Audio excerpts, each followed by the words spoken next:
નમસ્કાર દર્શક મિત્રો, ચૈત્ર સુદ નોમ અને મર્યાદા પુરુષોત્તમ ભગવાન શ્રી રામચંદ્રજીના જન્મોત્સવે આપ સર્વને રામનવમી પર્વની ખૂબ ખૂબ શુભકામના. સાથોસાથ આજે સહજાનંદ જયંતિ પણ છે. સ્વામિનારાયણ ભગવાનના આ આરાધ્ય દેવને પણ વંદન સાથે જોઈએ આજના મુખ્ય સમાચાર.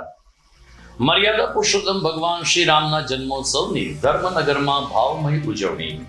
બપોરે 12 કલાકે મહાઆરતી સાથે રામ દરબારના દર્શન કરતા ભક્તજનો.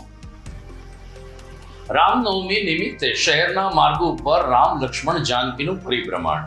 જોશીપુરાના સૂર્ય મંદિર ખાતે પણ રામ જન્મ અને શોભાયાત્રાના થયા વધામણા. શહેરના ઝાંઝરડા રોડ લાઇટિંગના ઝગમગાટ વચ્ચે જય શ્રી રામના નારાથી ગુંજી ઉઠ્યો. સમગ્ર વિસ્તારમાં દિવાળી જેવો ભવ્ય માહોલ. લોકોનો પણ અભૂતપૂર્વ મેળાવડો રોડ ઉપર જોવા મળ્યો. અને GMERS મેડિકલ કોલેજના દીક્ષાંત સમારંભમાં 194 મેડિકલ સ્નાતકોને પદવી એનાયત કરવામાં આવી. દર્દી દેવો ભવના સંદેશ સાથે તબીબોને આરોગ્ય સેવામાં ફરજ બજાવવા કરી અપીલ. આ તમામ સમાચાર આપણે વિગતવાર જોઈએ તે પહેલા લઈએ એક બ્રેક.